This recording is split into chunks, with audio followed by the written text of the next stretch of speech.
Bom dia, irmãos. Mais uma semana que nós iniciamos com o domingo, um dia especial, um dia em que nós reservamos para estarmos juntos, mesmo longe, estarmos juntos louvando e agradecendo ao nosso Deus. Vamos então, eu quero convidar a todos que neste momento pare um pouquinho e vamos agradecer ao nosso Deus por mais um dia de vida, por mais um dia de sol maravilhoso, né, que nós temos hoje. Vamos agradecer então. Senhor nosso Deus, nós te louvamos e te agradecemos por este dia. O dia, Senhor, em que reservamos para que de uma forma muito especial possamos te agradecer por tudo que o Senhor tem feito para conosco, pelo cuidado que o Senhor tem tido com o seu povo, pelas bênçãos derramadas, Senhor, sobre as nossas vidas. Mais uma vez nós queremos te louvar e te agradecer por este momento em que, como família da fé, estarmos juntos e juntos te glorificar. É no nome de Jesus que eu te peço e agradeço. Amém. Vamos então dar continuidade à nossa leitura dos nossos salmos e hoje nós vamos ler o Salmo 81. Salmo 81. Então aí pegue as suas Bíblias, abram no Salmo 81 e vamos acompanhar essa leitura. Salmos 81.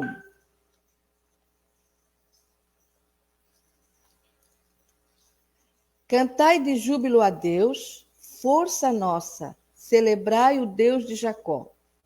Salmodiai e fazei soar o tamboril, a suave harpa com o saltério. Tocai a trombeta na festa da lua nova, na lua cheia, dia da nossa festa. É preceito para Israel, é prescrição do Deus de Jacó. Ele o ordenou como lei a José ao sair contra a terra do Egito. Ouço uma linguagem que eu não conhecera. Livrei os seus ombros do peso e suas mãos foram livres dos cestos. Clamaste na angústia e te livrei do recôndito do trovão. Eu te respondi e te experimentei. Junto às águas de Meribá. Ouve, povo meu, quero exortar-te. Ó Israel, se me escutastes, não haja no meio de ti Deus alheio, nem te prostres ante Deus estranho. Eu sou o Senhor teu Deus, que te tirei da terra do Egito. Abre bem a tua boca e te encherei. Mas o meu povo não me quis escutar a voz, Israel não me atendeu. Assim, deixei-o andar na teimosia do seu coração.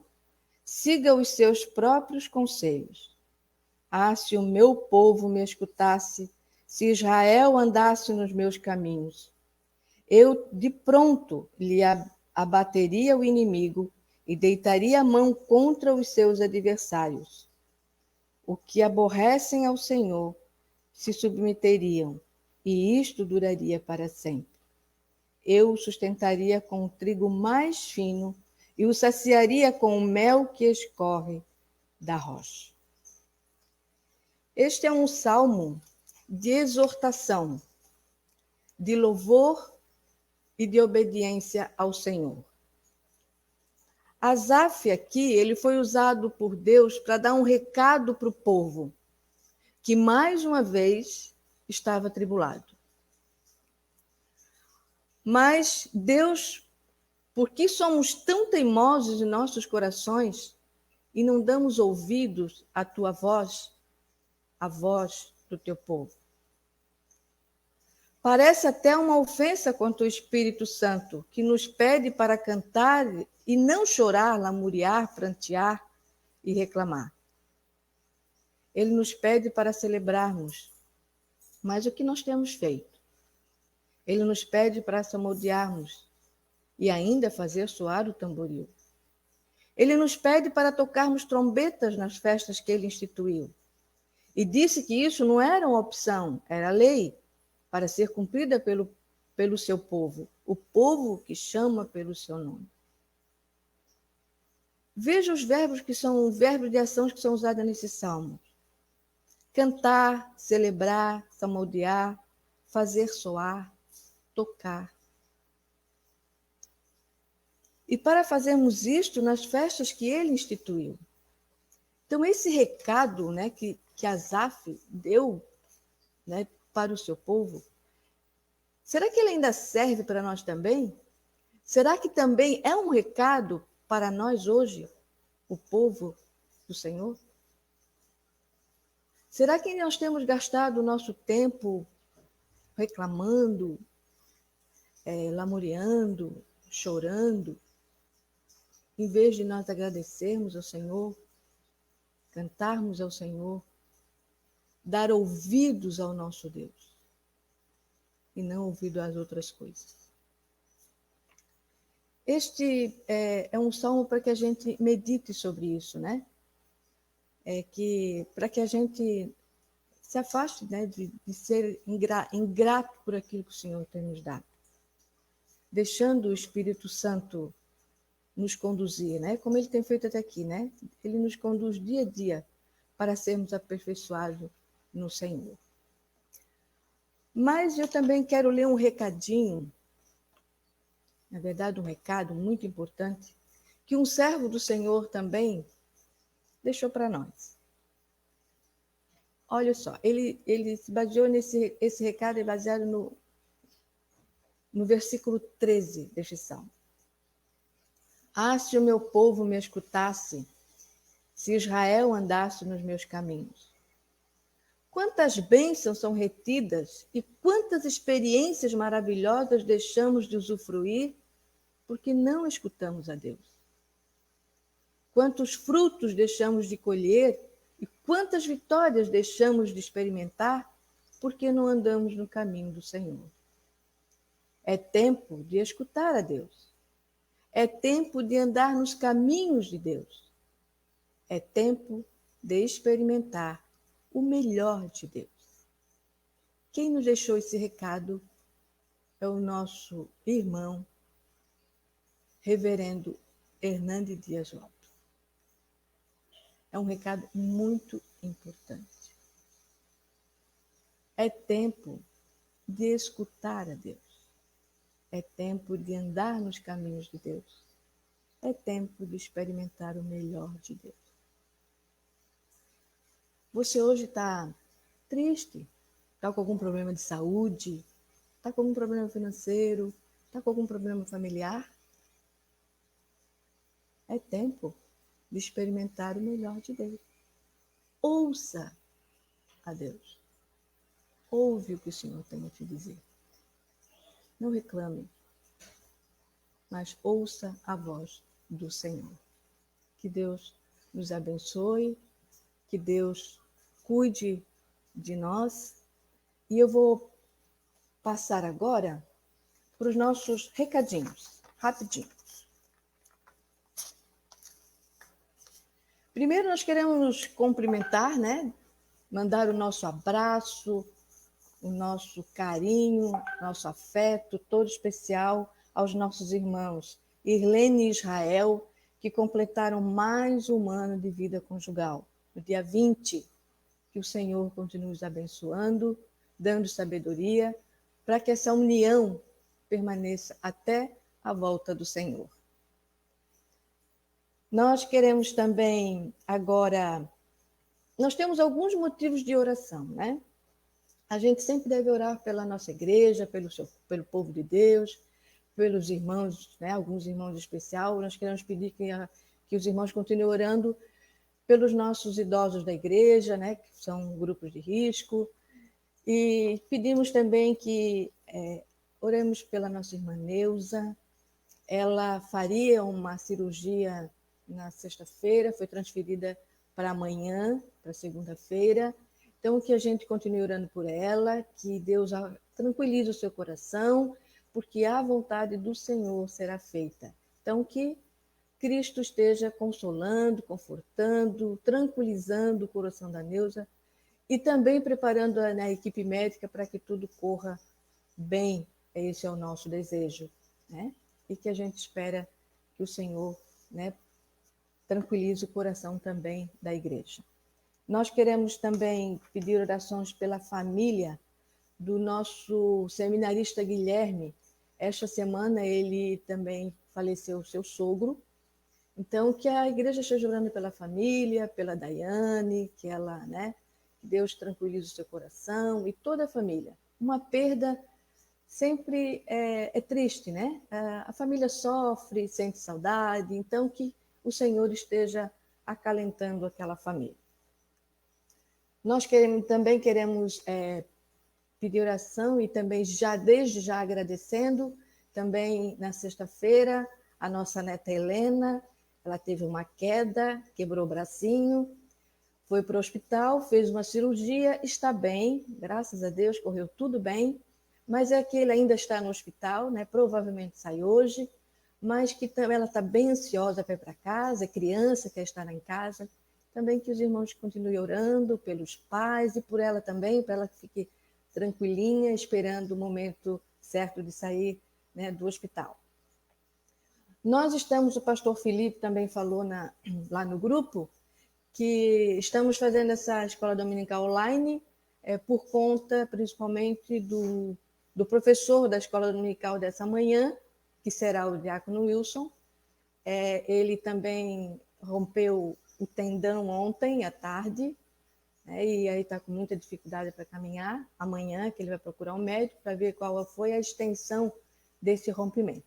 Então, que os irmãos também estejam orando por isso, que se for da vontade de Deus que não tenha sido um rompimento total, porque se for total ele vai precisar de uma cirurgia, e a cirurgia requer paciência, né? Que tem que ficar parado, tem que ficar mais quieto, e isso é difícil para quem está na luta ainda de trabalho, a gente sabe que isso é muito difícil, mas que a vontade do Senhor seja feita. Se rompeu totalmente, vamos para a cirurgia e vamos aguardar o que o Senhor tem aí para nós. Então, irmão, é que a gente realmente, esses são os nossos pedidos imediatos de oração. Pedimos também pelo pastor Felipe, ele não está, né, conosco, ele está em São Paulo, num trabalho, retorna amanhã, e também que esse retorno dele também seja tranquilo, e que a família dele também esteja todos bem, e que ele chegue em casa com todos, né, realmente bem. Então, esses são os nossos pedidos de oração, continue orando, e que o Senhor nos guarde durante todo esse domingo, que tenhamos realmente um dia especial na sua presença, e que a gente continue sempre com o pensamento de que o Senhor é o dono de todas as coisas, o Senhor sabe de todas as coisas, e o que nós precisamos fazer é ouvir, aprender a ouvir a sua voz e esperar o momento do Senhor. Que tenhamos um dia na presença dele, é o que a gente espera nesse dia. Então, agora eu vou passar a palavra para o diácono Wilson, onde ele vai, então, dar continuidade à lição. Bom dia a todos e que Deus nos abençoe.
Bom dia, irmãos. Como a Adele falou, eu sofri uma lesão ontem no tendão de Aquiles e estou meio no departamento médico. Mas acontece, já aconteceu comigo uma vez e... Deixa eu diminuir meu celular aqui, o som. E recuperei, né? Agora estamos de volta na ativa e fui jogar bola de novo e acabou. Mas a outra lesão foi em 2000 e...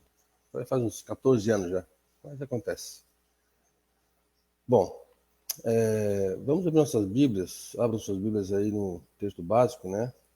Que é Apocalipse 11, de 12 a 19.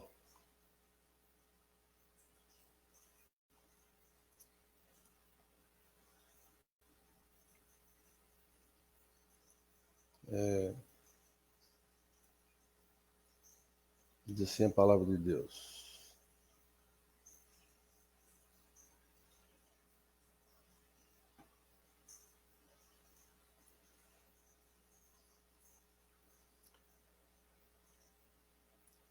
Mas deixa de parte o átrio exterior do santuário e não meças, porque ele foi dado aos gentios.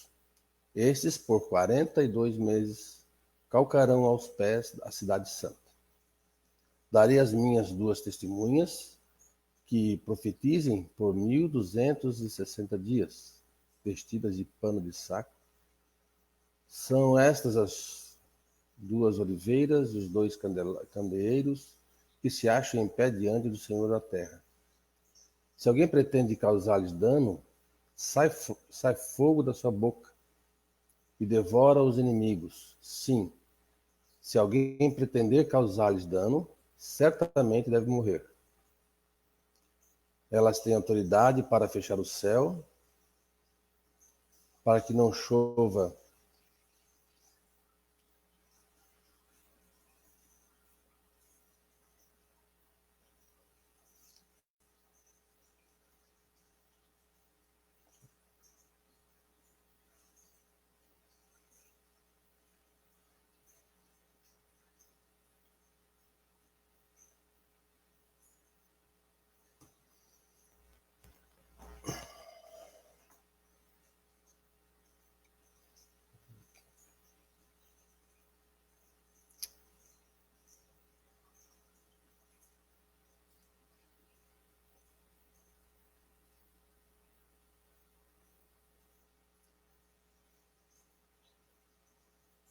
Voltando, irmãos, deu uma travada aqui no computador, né?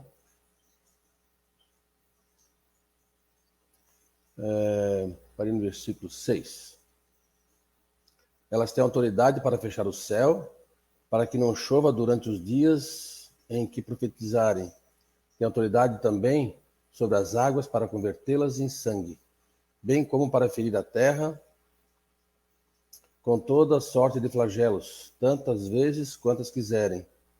Quando tiverem, então, concluído o testemunho que devem dar, a besta que surge do abismo pelejará contra elas e as vencerá e matará.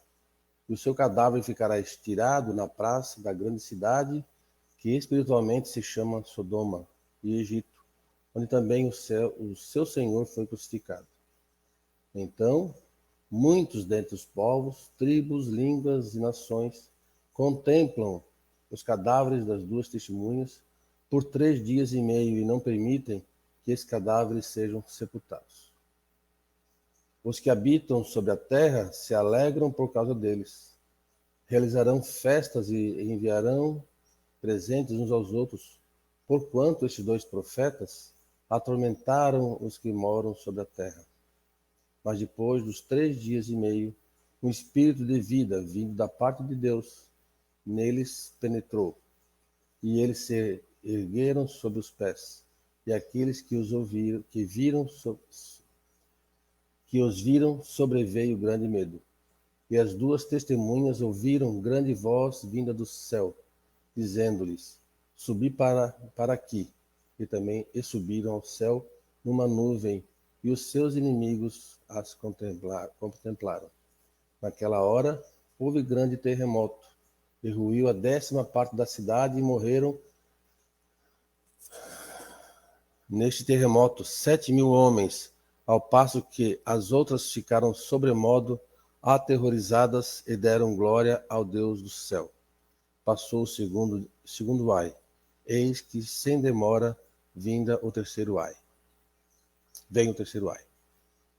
O 7º anjo tocou a trombeta, e houve do céu grandes vozes, dizendo: o reino do mundo se tornou de nosso Senhor e do seu Cristo, e ele reinará pelos séculos dos séculos.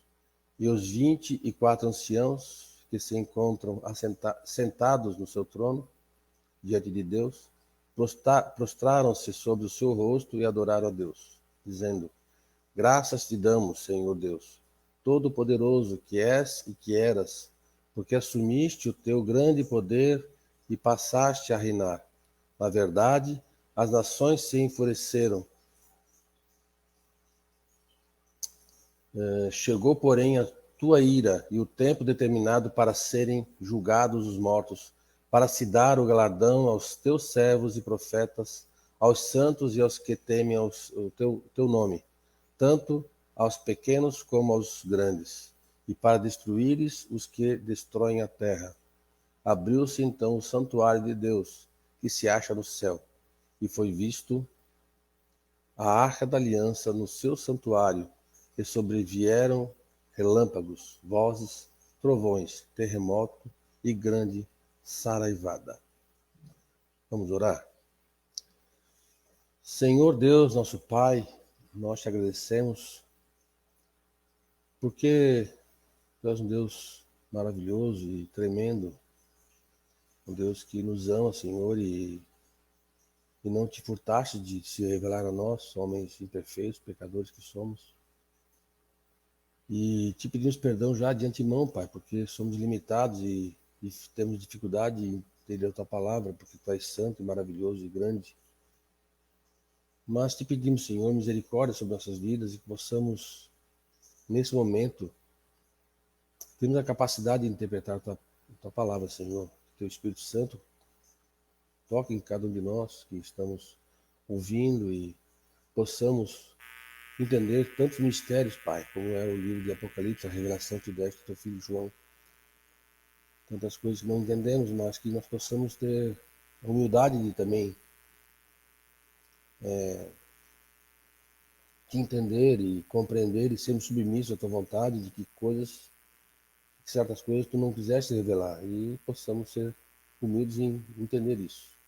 O que tu revelaste está sobre nossas vistas, mas tem coisas que nós não temos a capacidade de entender, porque tu és muito grande. Abençoa-nos neste momento, que Deus te abençoe sobre cada um de nós. É em nome de Jesus que eu oro e te agradeço. Amém. Ok.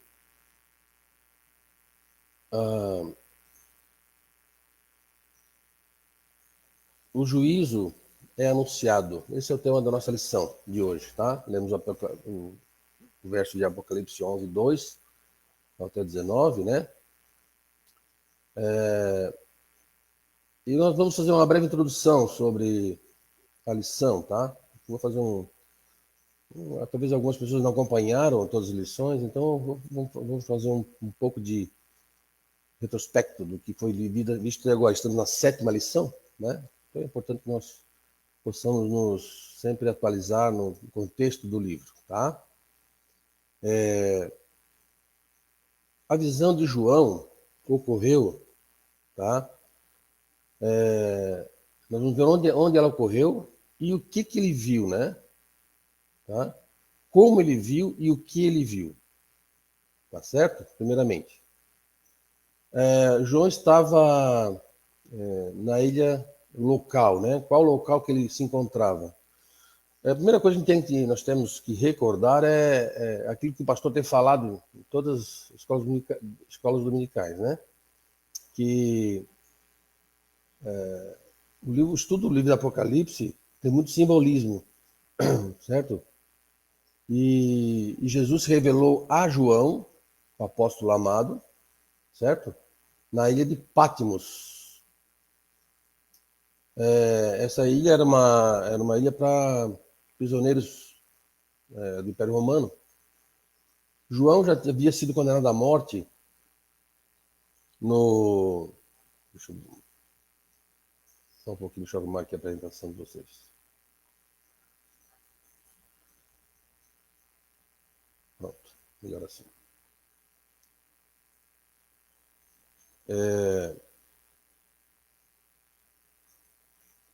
Então, João tinha sido exilado na ilha de Patmos, tá? Era uma ilha do Império Romano, em que eles levavam os prisioneiros políticos, era um exílio, né? Lá não tinha muitas condições. Mas ele já havia sido condenado pelo Império Romano a ser jogado num tacho de azeite fervendo. Isso é uma nossos historiadores, né? Nossos queridos, amados irmãos, estudaram e tem esse estudo sobre esse assunto, sobre o João já ter sido condenado à morte, tá? Que era uma prática normal. João era judeu, normalmente eles eram todos os apóstolos, né, foram condenados à morte, inclusive Paulo, né? Paulo foi decapitado porque era cidadão romano também e ele não podia ser, não era a condenação dele devia ser diferenciada dos outros por serem judeus. A maioria era crucificado, ou se não decapitado, morto por espada, né? Mas Paulo foi decapitado por ser cidadão romano. O pai dele era romano. Mas João não era. João era judeu, né, de origem. Mas ele havia sido condenado a ser jogado num caldeirão de azeite fervente. Mas ele sobreviveu, não saiu ileso da condenação. E eles então resolveram exilá-lo, tá? Então ele estava na ilha de Patmos, certo? João, então, nessa ilha, escreveu suas cartas, né? Tá? Então, ele escreveu cartas às igrejas, mas ele teve essa visão também de como seria o fim dos tempos, tá? Então, ele teve uma visão, certo? De coisas que iriam acontecer, certo? Coisas que iriam acontecer.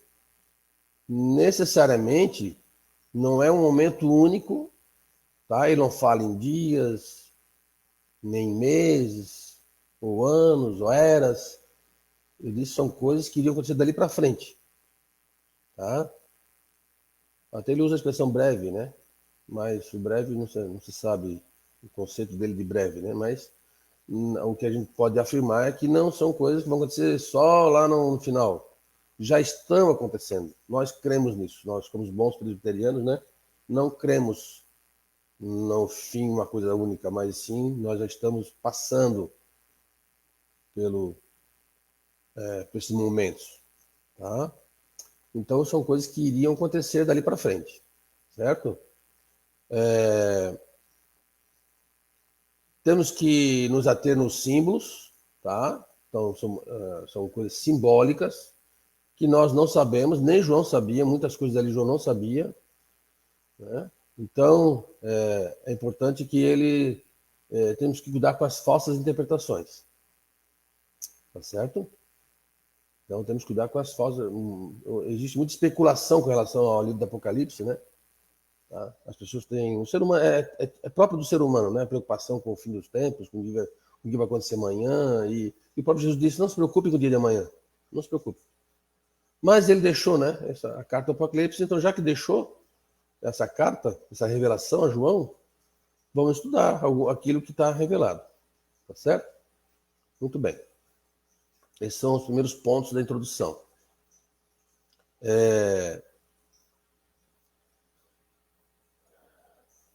A segunda coisa que eu queria mostrar para vocês é com relação a por que, né, Cristo revelou essas coisas a nós. Por quê que Cristo chamou João e revelou o livro do Apocalipse? Muitos acreditam que o ministério de Jesus parou na sua morte.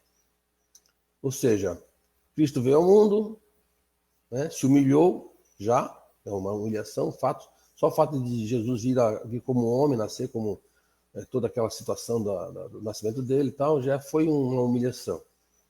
né? Tornando-se homem também, a humilhação, viveu como um homem, teve as nossas necessidades, passou por tudo que nós passamos, as nossas necessidades fisiológicas, tudo Jesus passou, como Deus passou, né? Tá? Morreu, ressuscitou, e aí foi para o céu. Muitos acreditam nisso.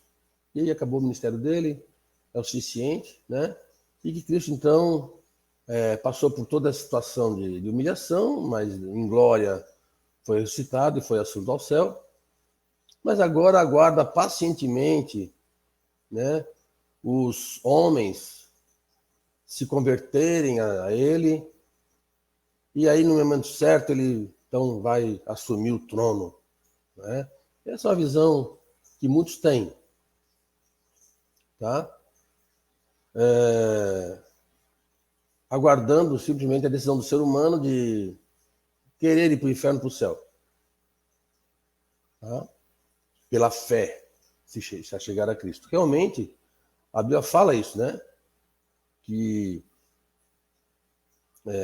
nós somos salvos pela fé, né? Nós somos salvos pela fé. Isso é um ensino bíblico. E tem um texto que fala sobre isso, né? Esse é o texto. De fato, sem fé é impossível agradar a Deus, porquanto é necessário que aquele que se aproxima de Deus creia que ele existe e que se torna galardoador dos que o buscam. Ou seja, o livro de Hebreus fala que sem fé é impossível agradar a Deus. Certo? Também fala, o próprio apóstolo Paulo fala à igreja de Éfeso, que porque pela graça sois salvos mediante a fé. Paulo escreve isso. Capítulo 2, verso 8, primeira parte do versículo. Só que esquecemos de ler o restante do livro, muitos esquecem de ler isso, o resto do livro, que diz assim: e isto não vem de vós, é dom de Deus, não de obras, para que ninguém se glorie. É um texto muito claro, muito claro. Ou seja, a fé, ela não é um dom do homem. Eu não produzo fé. A fé é dom de Deus. A fé é dom de Deus. A nossa condição de pecado, de mortos espirituais, não nos permite produzirmos fé. Ela nos é dada gratuitamente por Deus, fruto da sua graça. Então, há um mau entendimento com relação à fé.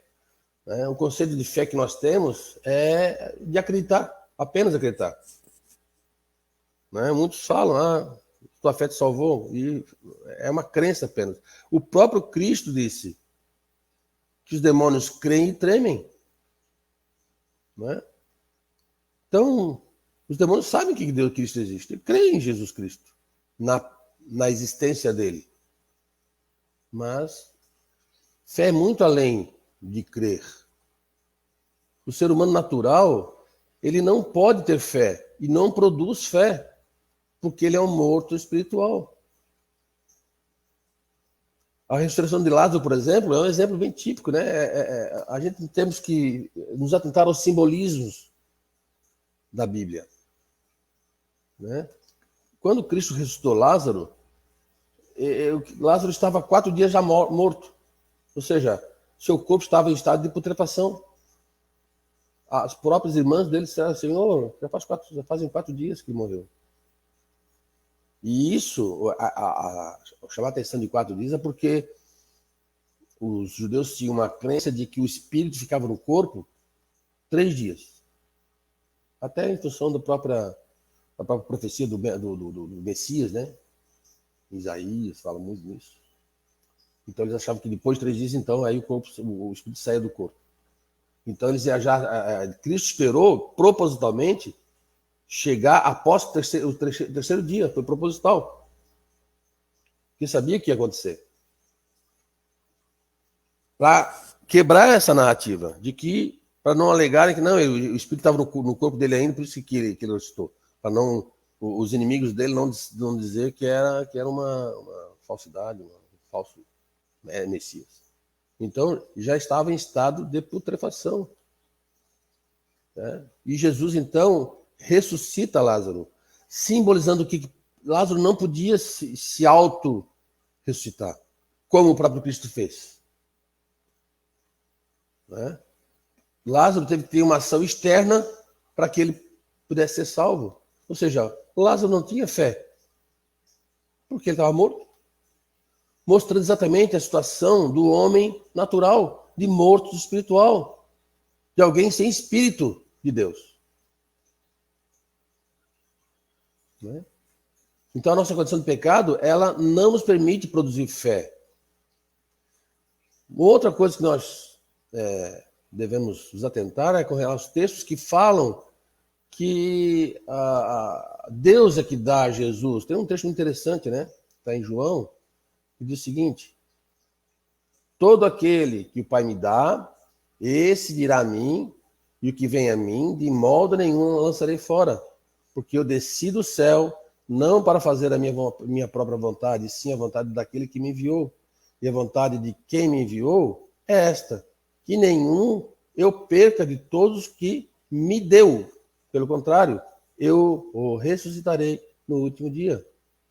Ou seja, Deus dá a Jesus. Deus dá a Jesus os eleitos. Deus escolhe e dá a Jesus. E no momento certo, então, ele vai se encontrar com Jesus Cristo. E aquele que é de Jesus, ouve, né? O próprio Jesus diz: as minhas ovelhas ouvem a minha voz, e quando eu chamo, ele vem. Né? Nós chamamos de graça irresistível. Então, Deus escolheu na eternidade os seus eleitos. Na eternidade. Ok? Escolhidos na eternidade. Então, de uma forma bem prática, tá? É isso que acontece. A salvação é fruto da ação do Deus Trino. O Pai escolhe, o Espírito chama e o Filho salva. A Trindade está presente na salvação. O Pai escolhe na eternidade, o Espírito Santo, no momento certo, né, chama, e ele, então, ouve a voz do Espírito Santo, ouve a voz de Jesus Cristo, porque daí é imputada a fé nele, e através da fé dada pelo Espírito Santo, que é Deus também, ele se converte a Jesus Cristo. Na verdade, nós somos convertidos, não é? Mas a fé é o veículo dado pelo Espírito Santo, que é um dom de Deus, a nós, né? E nos achegamos a Jesus Cristo. Então, nós somos escolhidos na eternidade e a salvação é uma ação única do Deus Trino. Interessante, né? Tem um texto muito interessante que diz que Jesus tinha dito uma parábola, falado uma palavra a algumas pessoas, e ele, depois de contar a parábola às pessoas, à multidão que estavam ali naquele momento, ele chama os discípulos e fala o seguinte: olha só que interessante. Quando Jesus ficou só, os que estavam junto dele, com os 12, o interrogaram a respeito das parábolas. Ele lhes respondeu: a vós outros vos é dado conhecer o mistério do reino de Deus. Mas aos de fora, tudo se ensina por meio de parábolas, para que vendo, vejam e não percebam, e ouvindo, ouçam e não entendam, para que não venham a converter-se e haja perdão para eles. Olha que interessante. É chocante esse texto. É chocante. Ou seja, Cristo falou para todos e por parábolas. Por parábolas. E ele fala, e depois chama os discípulos, a ideia é exatamente essa, para que eles ouçam e não entendam o que eu estou falando. Para mostrar o quê? Exatamente que os convertidos são aqueles que Jesus quer que se convertam. Esses que não entenderam são inocentados? Não, não são. Porque eles ouviram a palavra e deveriam ter entendido. Mas por que eles não entenderam? Porque o propósito deles qual era? Qual era? Receber bênçãos, comer. Jesus já tinha feito alguns milagres e multiplicado o pão. E o interesse dessas pessoas não era ouvir Jesus Cristo, a sua mensagem. Não era. O coração era ímpio. E não eram só esses que Jesus chamou, né? Não eram apenas os que estavam junto dele com os 12. Ou seja, eram os 12, mas outras pessoas que estavam atrás de Cristo pela sua mensagem e não pelo pão que ele multiplicava e não pelas curas que ele produzia. Eram ímpios, pessoas que seguem Jesus, buscam Deus apenas para receber bênçãos materiais e não em busca da vida eterna. O seu foco está nessa vida e não na vida eterna. Entenderam? A Bíblia aponta para Cristo desde o começo, desde Gênesis. Desde Gênesis, lá no comecinho de Gênesis, Deus já tinha determinado que a descendência da mulher iria esmagar a cabeça da serpente. Né? E ele termina em Apocalipse, ou seja, a Bíblia é completa, ela começa falando de Cristo, do seu ministério, e se completa no livro do Apocalipse, mostrando o quê? A concretização do plano de salvação, a implantação do reino de Jesus Cristo. Certo? Ou seja, por isso nós somos escolhidos na eternidade. Isso eu já mostrei para vocês, né? Essa aqui, ó. O Cristo é o centro do plano da salvação. É o centro. Jesus não nasceu, viveu, morreu e ressuscitou, mas ele é ativo na salvação, não apenas como se fosse nada, né? Não apenas é porque muitos acham que Jesus parou ali, que seu ministério encerrou quando ele foi para o céu.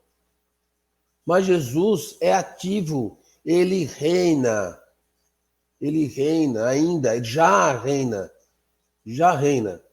Todos os salvos que já morreram são por ele arrebanhados. Todos que já morreram em Cristo já estão com ele. E continua sendo o bom pastor, a videira verdadeira, para aqueles que estão vivos. E por aqueles que ainda irão nascer, mas que já foram escolhidos por Cristo, por Deus, na eternidade.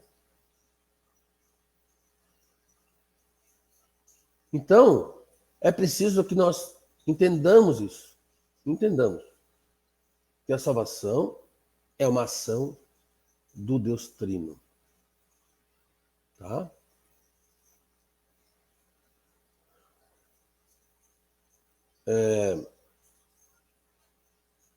O entendimento que Jesus ressuscitou e está nos céus esperando o fim dos tempos é equivocado. Porque Jesus subiu aos céus para reinar. Ele reina hoje, o seu reino se completará quando vier resgatar a sua igreja. As coisas não aconteceram, não acontecem e não acontecerão por acaso. Tudo que Deus predeterminou na eternidade se concretizará nos mínimos detalhes. E nada foge do seu domínio. O livro de Jó, ele é muito interessante, porque no final, né, depois de tudo que passou, aquelas provações todas, e né, Deus foi advogado de Jó, porque ele já havia dito, como diz o reverendo Hernandes, né, Deus advogou por Jó. E disse para Satanás: tu vê, meu servo Jó, não há homem mais íntegro na face da terra. Então Deus sabia o coração de Jó. Mas depois de passar por tudo aquilo, Jó, eu repeti aqui o slide, tá? Jó, depois de passar por toda aquela provação, diz assim, ó: bem sei que tudo podes e nenhum dos teus planos pode ser frustrado. devemos entender que a palavra de Deus é a sua revelação. Tudo que nela está contido é o que Deus desejou nos mostrar. Ou seja, muitas pessoas procuram saber de Deus fora das Escrituras. Agora a novidade é, devemos reformular, né, atualizar as Escrituras. É demoníaco isso. Não devemos buscar coisas fora da Escritura. Ela é a revelação de Deus. Se determinadas coisas ele manteve em segredo, é porque assim o desejou. E nós somos criaturas de Deus, submissas à sua vontade. E se ele desejou esconder, amém. Devemos respeitá-lo. Tá? Foi exatamente isso que Moisés disse ao povo, né? Lá em Deuteronômio 29, diz assim, ó, as coisas encobertas pertencem ao Senhor, nosso Deus, porém as reveladas nos pertencem a nós, a nossos filhos, para sempre, para que cumpramos todas as palavras desta lei. Ou seja, se Deus encobriu, é porque não quer revelar, não quis nos revelar. E devem ser por nós entendidos. Mas tem coisas que ele revelou, está na Bíblia. E se ele revelou, deve ser apreendido por nós. E quando falar apreendido, é de prisão mesmo, deve ser colocado no nosso coração e guardado. Não só aprender de Deus, mas aprender de Deus, é diferente. É algo que deve ser guardado com muito zelo. Por exemplo, o fim dos tempos, Deus não quis revelar. Quando? E era uma curiosidade dos discípulos. E Jesus disse, não vos compete saber. Por exemplo, os salvos. Eu falei que Deus tem seus eleitos. Quem são os eleitos? Não sei. Nós não sabemos. Nós não sabemos. Porque muitos, tentando argumentar contra essa doutrina da eleição e da predestinação, dizem, então, eu não vou pregar, para que pregar? Né? Se é salvo, para que eu vou pregar? Porque é ordem. É ordem pregar.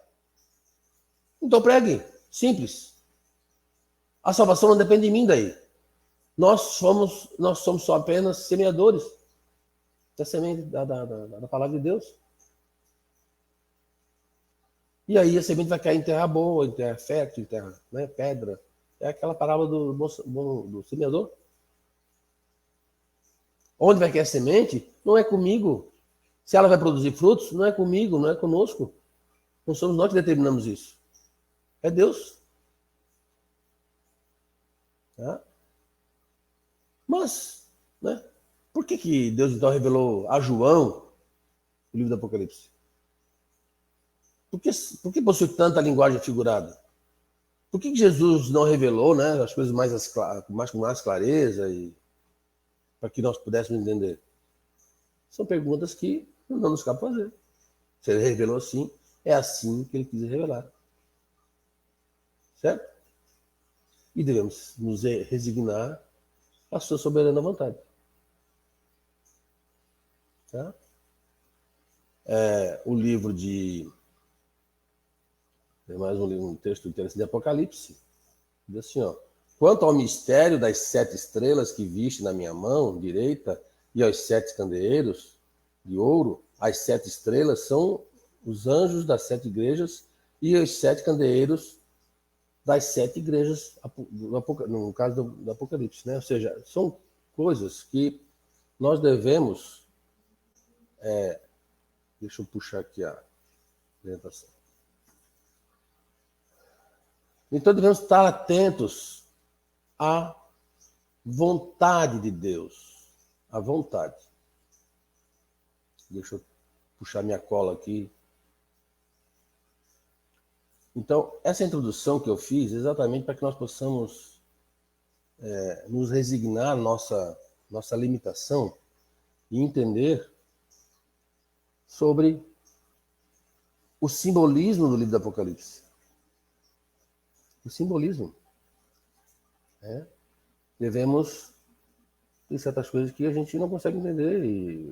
Existe nossos teólogos aí que Deus unge, né? Deus abençoa com conhecimento, com dom do ensino, dom do conhecimento, para que nós possamos nos aprofundar mais. Mas muitos especulam a palavra de Deus. Devemos entender que João nunca tinha visto algo semelhante. E para deixar relatado, ele faz comparações até, com uma coisa que ele conhecia. Por isso ele usa muita expressão como o que, como, demonstrando que aquilo que ele estava vendo, olha, é como se fosse isso, ele estava vendo uma imagem estrondosa, um momento, né? E ele então começa a descrever. E a ordem era descrever mesmo. A ordem era descrever.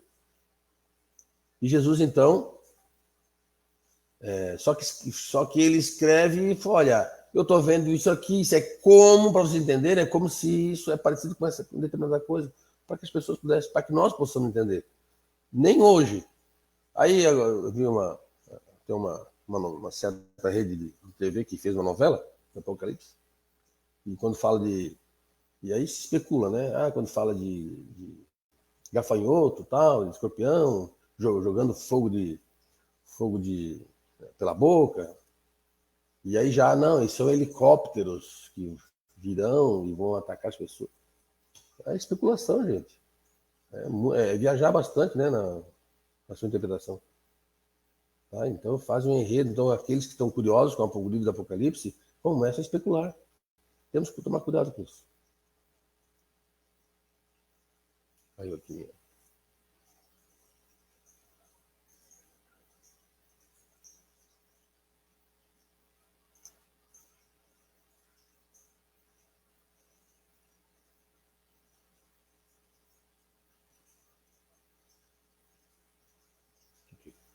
Voltou.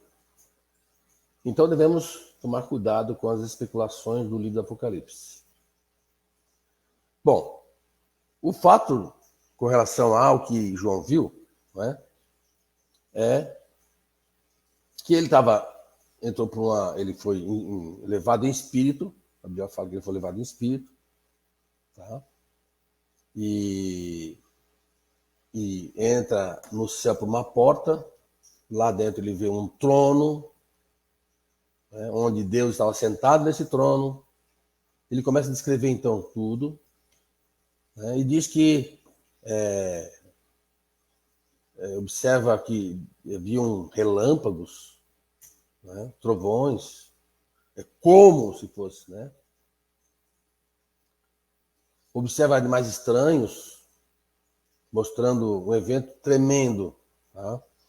Ao redor do trono estavam hostes celestiais, dando glória a Deus. Os anciões sentados à sua volta. E ele vê um livro, foi um estudo da penúltima lição, nas mãos de Deus. E ele percebe que ninguém conseguia abrir esse livro. Não havia nem naquele lugar, que era tremendo, que era no céu, e nem na terra alguém digno para abrir esse livro. E ele, então, João se entristece e chora, né? A Bíblia fala que chora. E um dos anciãos, então, anciãos, né? Chega a João e diz, não chores, porque o leão da tribo de Judá, a raiz de Davi, que venceu, tem poder para abrir o livro. Então percebes que João espera um leão poderoso, né? Com essa palavra do próprio ancião, que revelou isso a ele. Então ele espera um leão, um rugido. Mas quem aparece? Um cordeiro. E esse cordeiro pega o livro, e ele percebe que esse livro tem 7 selos. Para vocês entenderem, o selo eram marcas, na verdade, antigamente, né, nessa época, então ele escreveu para a época, né?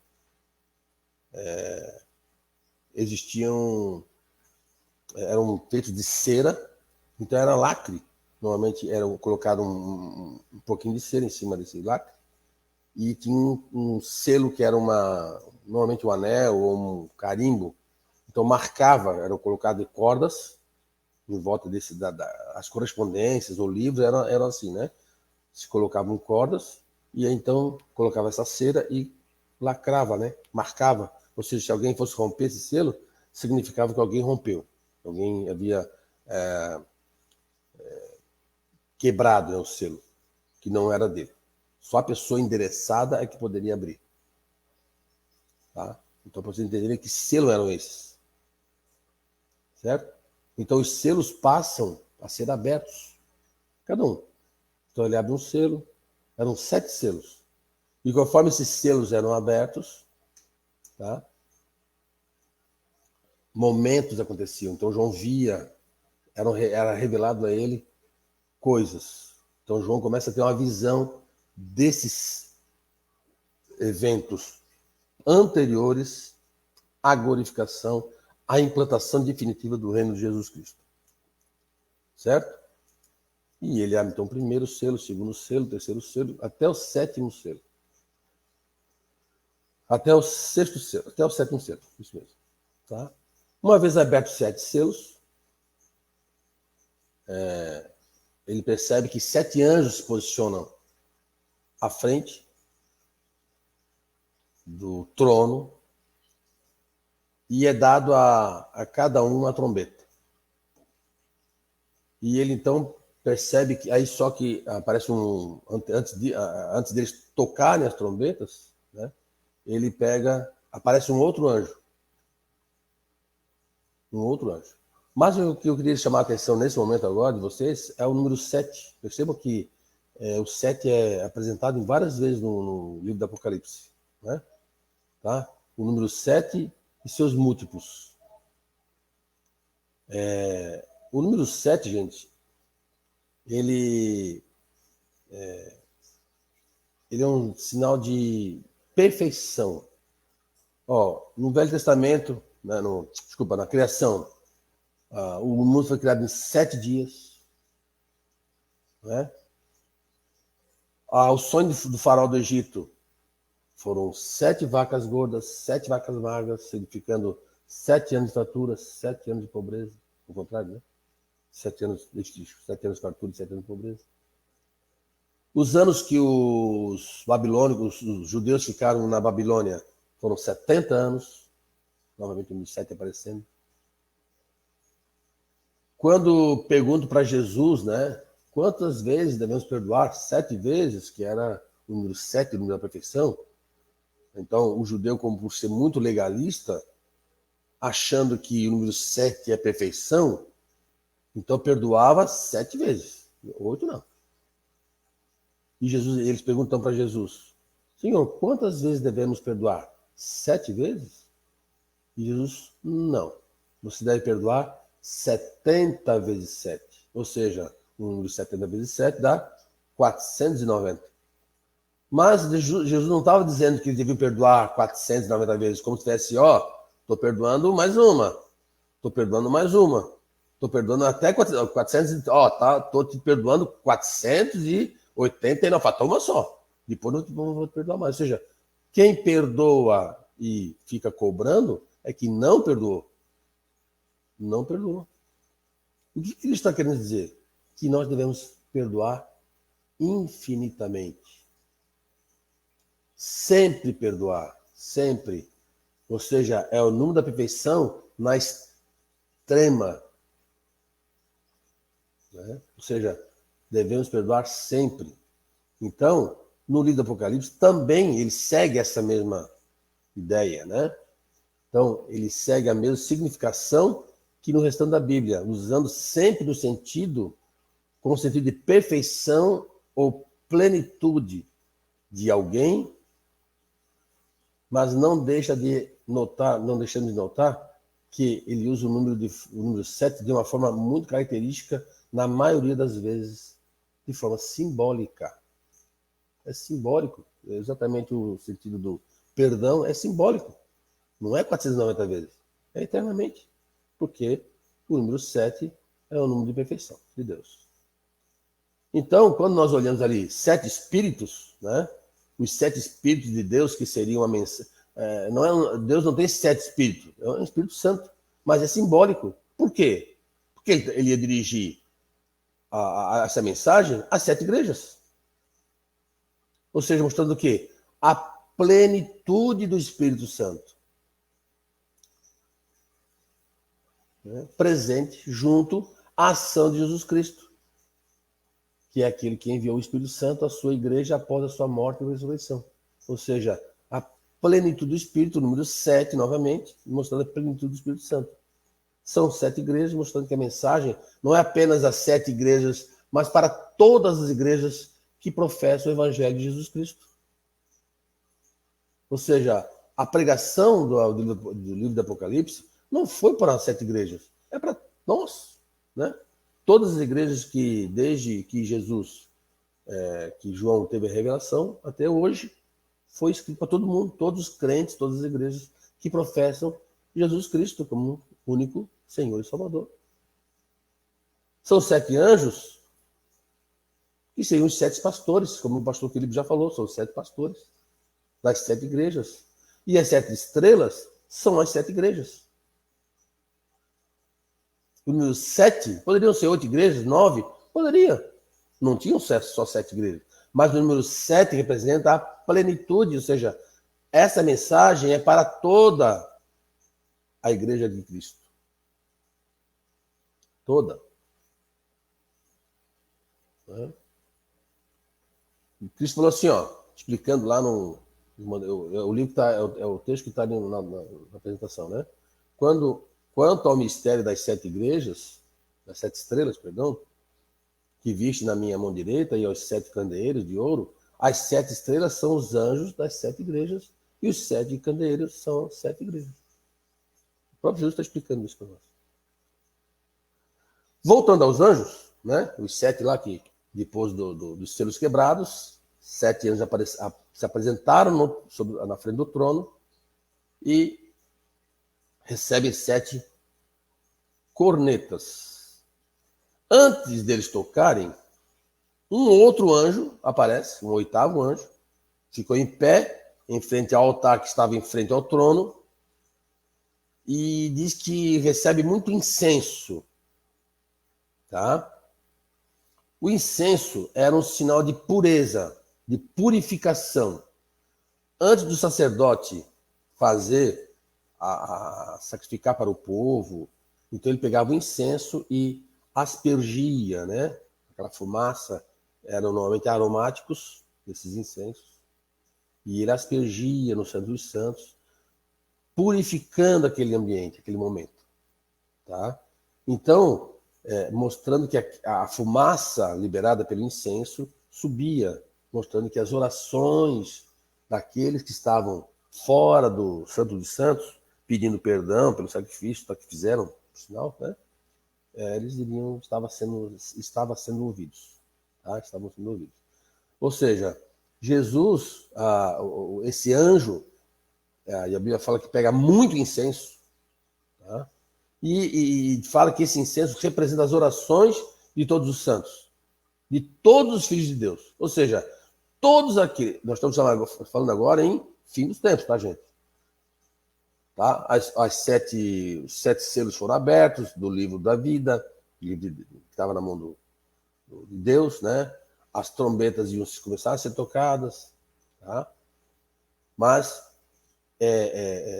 então nós estamos falando em fim dos tempos, ou seja, o incenso, esse anjo, representado por Jesus Cristo, simbolizava o próprio Jesus Cristo, tá? Que é o sumo sacerdote, e aspergiu, então, sobre o altar esse incenso, e a fumaça, diz que a fumaça subiu até a presença de Deus, está em Apocalipse 8:4, mostrando que Jesus é o ofertante, ele é o sacerdote, o sumo sacerdote, perdão, ele é a própria oferta que estava sobre o altar, mostrando que ele está sobre ele, né, todos os ofícios do Antigo Testamento, de profeta, sacerdote e rei. No caso ali, ele está sendo como sumo sacerdote. Certo? Após isso, começa então, esses anjos, 7 anjos, começam a tocar essa corneta. Tá?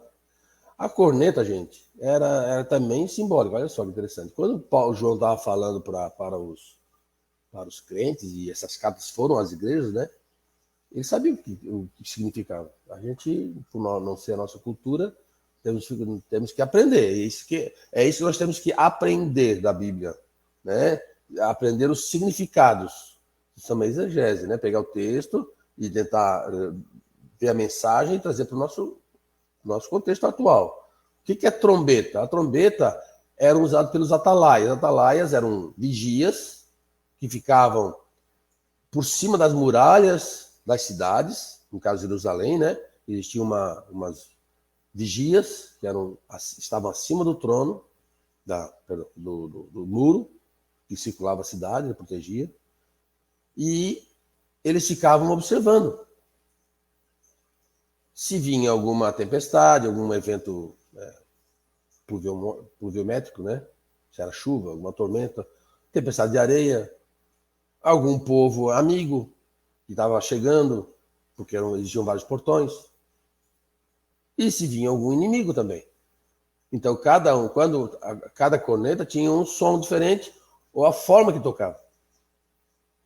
Eu não sei exatamente os sons, mas talvez um som mais contínuo era um sinal, 3 tons era uma coisa.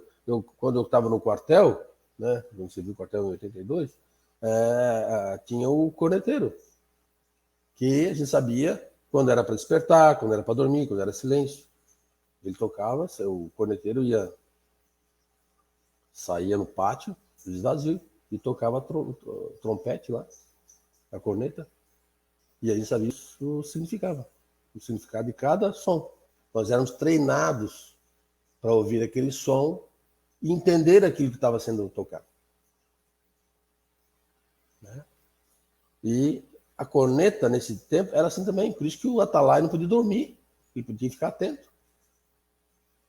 Certo? Então, essas cornetas começaram a ser tocadas. E cada uma, ela significava um momento. E aí ele começou a narrar esses toques. Né? O primeiro anjo fez isso. Né? E percebam que as primeiras trombetas, né? Primeiros toques, eram de juízo e se referiam aos eventos naturais. Dos primeiros, da primeira quinta corneta, né? Antes de tocar a corneta, eram eventos naturais. Mais ou menos o que aconteceu no Egito com as pragas. Então, praga de gafanhoto, isso, aquilo, outro, o céu se escureceu, a água, o sangue, com relação a água se transformou em sangue. Então, eram eventos muito semelhantes às pragas do Egito. Então, as 5 primeiras trombetas significavam eventos que iriam acontecer anterior ao juízo final. A sexta, né? Corneta mostra o poder de Deus em atingir e atinge a impiedade. É falado, né? O texto fala exatamente sobre a idolatria, sobre a impureza, sobre todos os pecados humanos. E é um alerta a esses pecados da sociedade atual também. Claro que os pecados se resumem a esse pecado, não se resume à nossa sociedade, não, sempre tiveram. Mas sempre houveram alertas com relação a isso. Né? Mas a nossa sociedade, ela caminha a passos largos da prostituição, da impureza, da idolatria, da carnalidade, a passos largos. Nós percebemos isso. Devemos ser instrumentos sociais de mudança. Nossas crianças estão sendo doutrinadas à prostituição. Elas recebem uma carga, nossos filhos recebem uma carga de informações que não são úteis para o seu desenvolvimento. E temos que ficar atentos. Ver o que os professores estão passando. É comum vermos situações horríveis. Esse dia eu estava vendo uma cena de uma professora forçando a pôr batom no menino. O menino não queria, estava se esperneando lá no colo da outra, que não queria passar batom, porque ele era menino. E a professora queria que passar com força, passar batom na boca do menino. E querendo dizer, o que tem? Não é nada, é só brincadeira. Não é nada. Não é a princípio, né? Mas, com que intenção? Qual o propósito disso? Existem, não quero entrar no mérito da questão, né, por questão política, né? Mas tem políticos lá, deputados, defendendo a implantação de ensino sexual já na tenra-idade, falando sobre homossexualismo, sobre sexo de modo geral. A gente dá muita margem, né? Se fala muito homossexualismo, mas o sexo de uma forma também entre homem e mulher, mas é banalizado. É banalizado. Às vezes expressamos o medo, né, da questão homossexual, mas se o menino beija a menina, que bonitinho, graças a Deus não é homossexual. Mas é banalizar o sexo. É banalizar, é uma coisa que Deus criou tão belo e disse que era muito bom. Então, nós estamos sendo constantemente abordados, nossa sociedade está indo a passos largos para a promiscuidade. Isso está entrando nas nossas igrejas. Nas nossas igrejas, gente. Então, a sexta trombeta mostra a impiedade. Igrejas da nossa denominação, igreja presbiteriana, que tem um conservadorismo maior, procura buscar, né, as questões do pecado. E vemos igrejas em total liberalismo. Então, temos que tomar muito cuidado com isso. Então, é um sinal. Né? O que João está vendo é um sinal do fim dos tempos. Na época tinha isso? Devia ter, provavelmente. Mas entre o povo judeu, não. Eles tinham a questão sexual muito, muito bem preservada. O Império Romano se decaiu com a promiscuidade. Né? Com a promiscuidade. O final do Império Romano foi terrível. Mas o judaísmo, com relação a essas questões sexuais, eram puros, né? Lutavam por isso. Mas então, ele estava falando coisas que viriam para João aquilo, não é possível que isso vai acontecer. Mas ele revela. Antes do sétimo anjo tocar a trombeta, a sétima trombeta, olha que interessante o capítulo 10. Vou ler para vocês. Vi outro anjo forte descendo do céu, envolto em nuvem, como arco-íris, por cima de sua cabeça. O rosto era como o sol, e as pernas como colunas de fogo. E tinha na mão o livrinho aberto. Pôs o pé direito sobre o mar e o esquerdo sobre a terra. E bradou em grande voz. Veja que é tudo simbólico, né? Bradou em grande voz. Como ruge um leão. E quando bradou, desferiram os 7 trovões de suas próprias vozes. As suas próprias vozes. Logo que falaram os 7 trovões, eu ia escrever. Ele estava narrando, né? Estava escrevendo tudo que estava sendo feito. Estava vendo, na verdade. Então o anjo que vinha em pé sobre o mar e sobre a terra levantou a mão direita para o céu e jurou por aquele que vive pelos séculos dos séculos, o mesmo que criou o céu, a terra, o mar e tudo quanto neles existe. Já não haverá demora, Mas os dias da voz do sétimo anjo, quando ele estiver para tocar a trombeta, cumprir-se-á então o mistério de Deus, segundo ele anunciou aos seus servos, os profetas.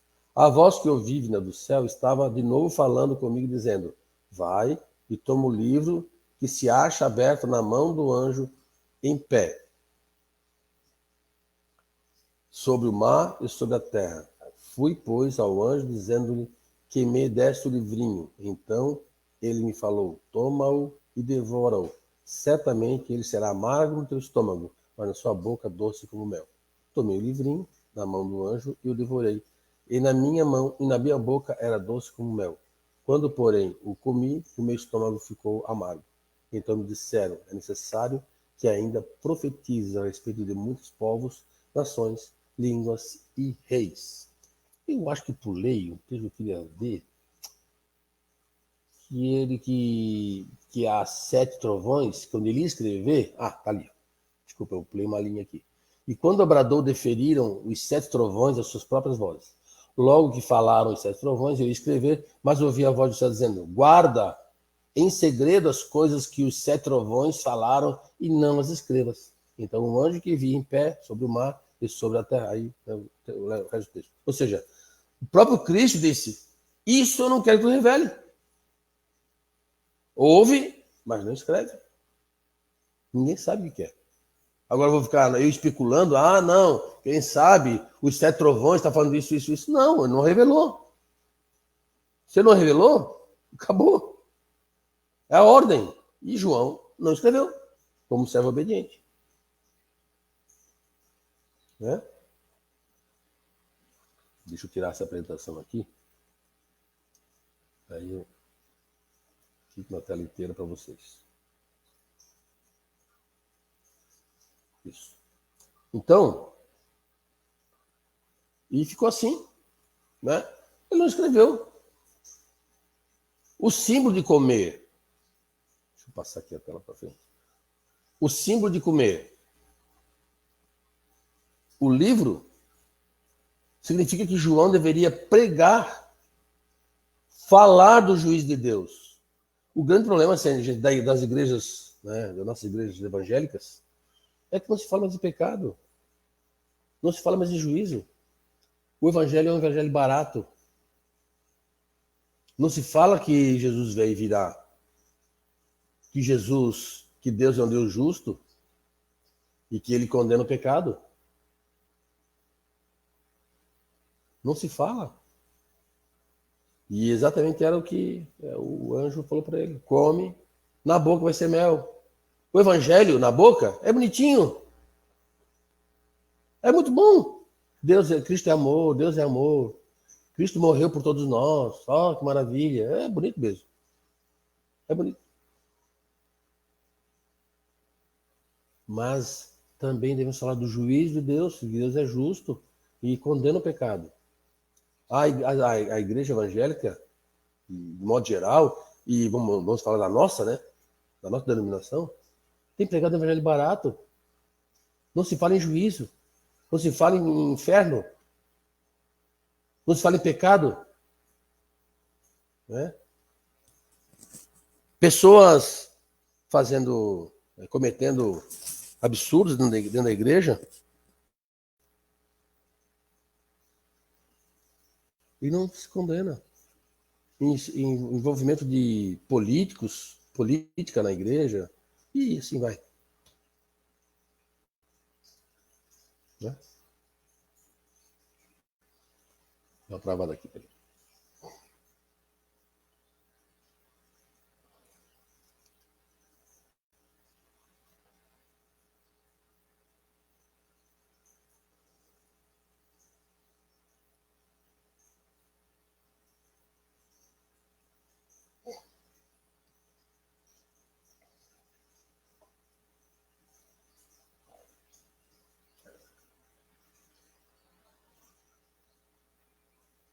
Então, gente, devemos cuidar com que nós vamos pregar na igreja. O evangelho deve ser pregado como ele é. Ele é bonito, de fato, né? O Evangelho, ele tem a sua beleza, tem sua beleza. Mas nós não devemos omitir o juízo de Deus. Certo? O final da a última trombeta, quando é tocada, então, né, fala do juízo de Deus. Eu vou ler o último texto da lição para vocês, que nós tem, né? A última parte que fala sobre a última trombeta. Por fim, a sexta trombeta é tocada e Deus é glorificado pelos seres celestiais com grandes vozes por causa do seu reino de justiça. Como vimos, os anciãos representam a igreja da antiga e da nova aliança, adorando ao seu Salvador. Deus é louvado porque, por um lado, os ímpios e os que destroem a terra receberão a ira, julgamento e destruição, e, por outro, todos os fiéis receberão seu galardão. A consumação anunciada pela última trombeta é representada pela abertura do santuário, deixando à vista a arca da aliança, que ficava fechada no Santo dos Santos, enquanto relâmpagos, vozes, trovões são disparados do trono e do altar. Tudo demonstra o livre acesso à presença de Deus, de que os santos agora gozam como recompensa por suas lutas e testemunho fiel. Conclusão. As trombetas anunciam os crescentes juízos de Deus sobre a humanidade rebelde, visto que os homens não se arrependeram de suas transgressões. Por outro lado, suas testemunhas fiéis receberão a recompensa por sua fidelidade, a comunhão com Deus Santíssimo. Que Deus nos abençoe. Que Deus nos dê a capacidade, né, de entender a sua palavra. É importante que nós tenhamos contato com ela, comunhão com ela. Cada vez mais tenhamos o desejo, como diz o apóstolo Pedro, né, como criança recém-nascida, que deseja o genuíno leite espiritual, que é a palavra de Deus. Aquilo que Deus revelou, devemos entender e passar aos nossos filhos. Aquilo que Ele não revelou, devemos nos silenciar. Mas só o que Ele já revelou, gente, é assunto suficiente para a nossa vida. Tá? Então não vamos querer saber de coisas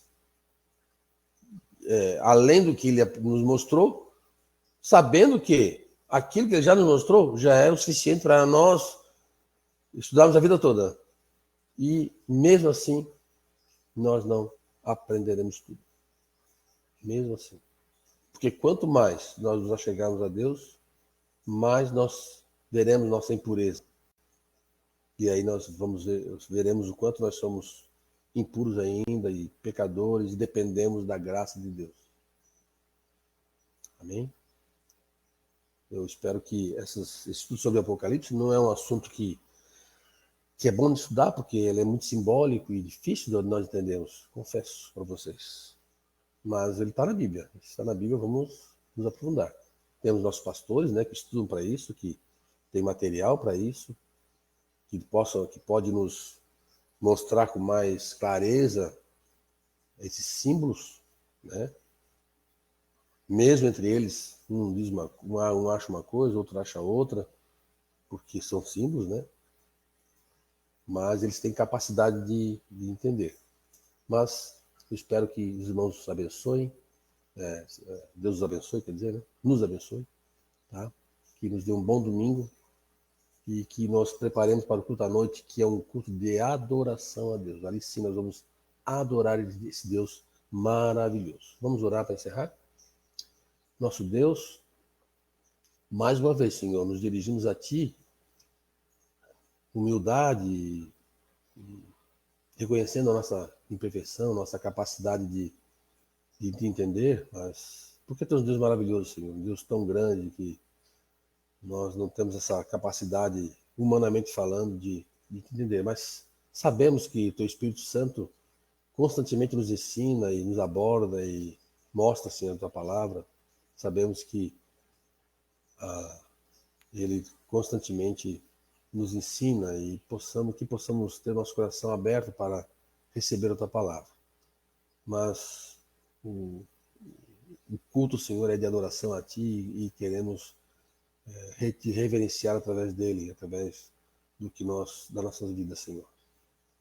Obrigado, Pai, por essas palavras, pela tua palavra que não volta vazia. Nós sabemos disso e reconhecemos que todos que estão ouvindo nesse momento receberão teu ensino, não por mim mesmo, Senhor, porque eu sou imperfeito também, limitado, em extremo, mas pela graça, Senhor, tu nos capacita e também capacita aqueles que nos ouvem. Abençoa o Senhor, mais uma vez, aqueles que vão almoçar, que tenham aquilo, o seu alimento do cotidiano, que eles façam bem para os nossos corpos físicos, Senhor, não deixando de nos dar o alimento espiritual. Em nome de Jesus, teu Filho amado, que nós oramos. Amém. Pessoal, um bom dia para vocês, Deus os abençoe, tá? Perdão pela